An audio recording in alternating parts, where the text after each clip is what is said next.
We're at the top of the Aventine Hill in Rome, at the Basilica of Santa Sabina. This dates to the 400s, only 100 years or so after Constantine legalizes Christianity. It's got a fabulous view of the city of Rome, and it feels like an important place.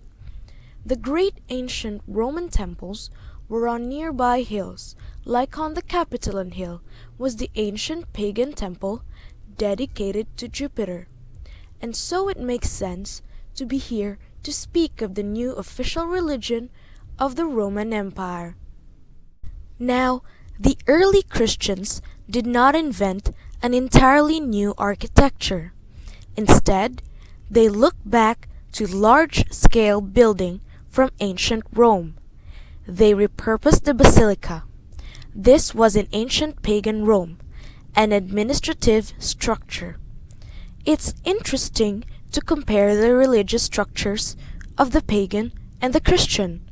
When we think of a Greek or Roman temple, we're thinking of a house for the god or goddess being honored, and it would not have much interior space, often just enough for the cult or sculpture. But a basilica is a great structure for the early Christians because it could hold huge numbers of people. It had a sense of imperial authority, it was a government building, and so it was associated with the empire. And as an official religion, you would want to communicate that. The other important thing was that a basilica could have a longitudinal axis. That is, it could focus attention on the opposite end to the entrance, and so large number of people could gather for the liturgy with a focus on the altar. And here we are at Santa Sabina. Each of those enormous arches create a visual rhythm that leads our eye down to its critical point. Art historians like to talk about how at the Santa Sabina we get a sense of what the old St. Peter's looked like. Now, the old St. Peter's was important because it was built by Constantine. So when he legalized Christianity, he set about building the first churches and important churches all over the empire.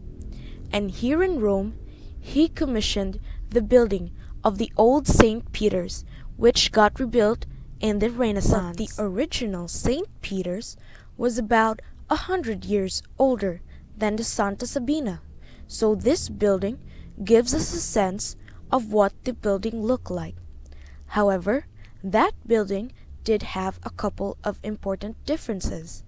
Number one, it was much larger than Santa Sabina. Number two, it was on an imperial scale. But most importantly, the ceiling of the nave was a truss, and it had a double aisle on either side of the nave to help accommodate movement of so many people through that space. The old St. Peter's and the new St. Peter's, rebuilt in the Renaissance, was the burial place of St. Peter. So it was a very important pilgrimage site. So it had to accommodate large numbers of people. But it's so wonderful that we get some sense of what that church, commissioned by Constantine, looked like when we go to Santa Sabina. But it's remarkable that a wooden doorway carved with scenes from the Old and New Testament survives from the 5th century. Generally, organic materials like wood don't last this long. But there's one particular scene that is interesting to art historians, and it's all the way in the upper left corner of the door. It may be one of the very first examples of a crucifixion. It's especially interesting because in most early Christian art, we don't see the resurrection or the crucifixion. Mostly have a focus on Christ's ministry and miracles. Well, we don't actually see the cross. What we see is a large central figure with his arms out, and then on either side are two smaller figures, presumably the two thieves that were crucified on either side of Christ. So let's go inside. We've entered Santa Sabina. The space is quite open. We get a very clear view through the nave and one aisle on either side down toward the apse where the altar is. The apse is that semicircular space opposite the entrance of the church. And unlike so many other later churches, it doesn't have a transept. That is an aisle that went across at one end of the church. But here we have a very simple space with the nave, the apse on one end, and one aisle on either side.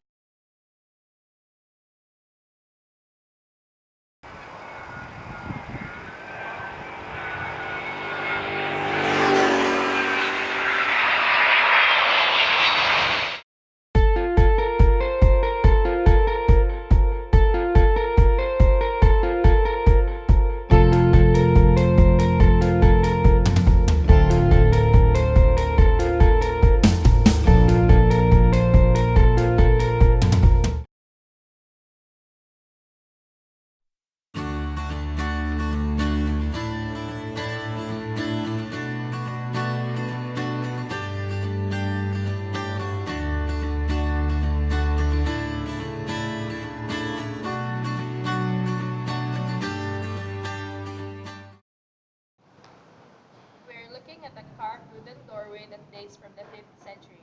Now it's been heavily restored, but it's remarkable that a wooden doorway carved with scenes from the Old and New Testament survives from the 5th century. Generally, organic materials like wood don't last this long, but there's one particular scene that is interesting to art historians, and it's all the way in the upper left corner of the door. It may be one of the very first examples of a crucifixion.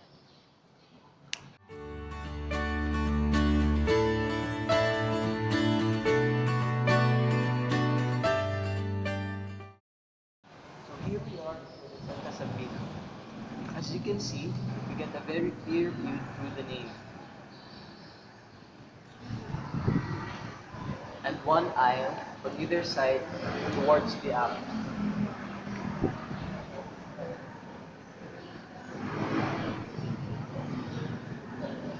In the apse is where the altar is. The apse is that semicircular space opposite the entrance of the church. And unlike so many later churches, it does not have a transept. That is the aisle across at one end of the church. But here we have a very simple space with the nave, the apse on one end and one aisle on either side.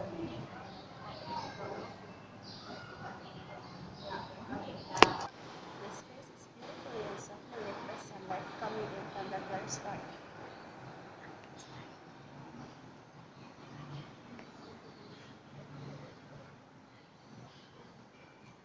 The visitors did note that there is not glass in there but a crystalline form of gypsum instead, that lets in a tremendous amount of light.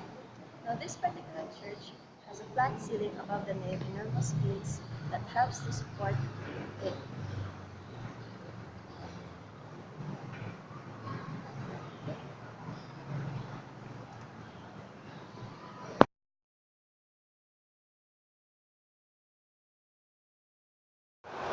One of the most distinctive features of this church is the glorious columns that line either side of the nave. These columns were used from a pagan building and here have been repurposed in this Christian context.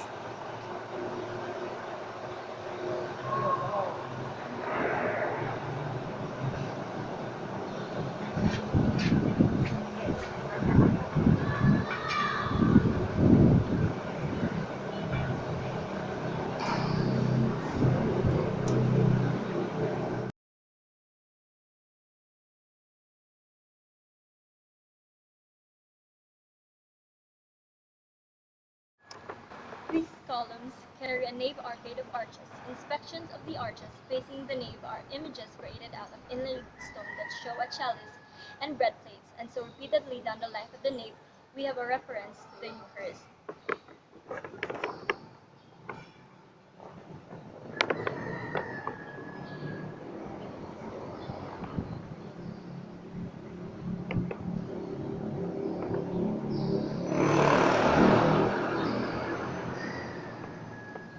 And we see that also in the apse, The Eucharist or Holy Communion is part of the Christian liturgy, where the priest enacts the sacrifice and resurrection of Christ by offering the bread and wine, which are miraculously the body and blood of Christ. These building types will go on to be a source for the architecture of Christian churches throughout the rest of history, although mostly with a transept which helps to signify the cross that Christ was crucified on. So the wall then.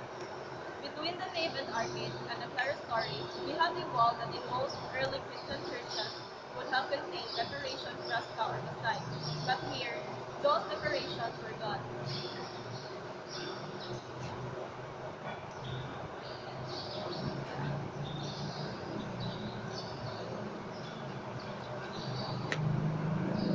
One of the other most appealing features of this church is the screen, which separates the sanctuary from the nave.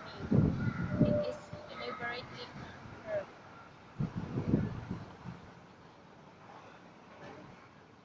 Baldi.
So, Santa Sabina gives us a sense of what the earliest Christian buildings look like as it looks back to the pagan tradition.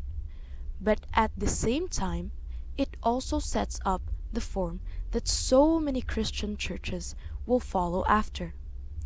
Like so many churches in Rome, over the centuries, the space has been transformed. There are 2 Baroque chapels that have been added, but so much remains of Santa Sabina's original form that we really do get to be transported back in the time to the 5th century.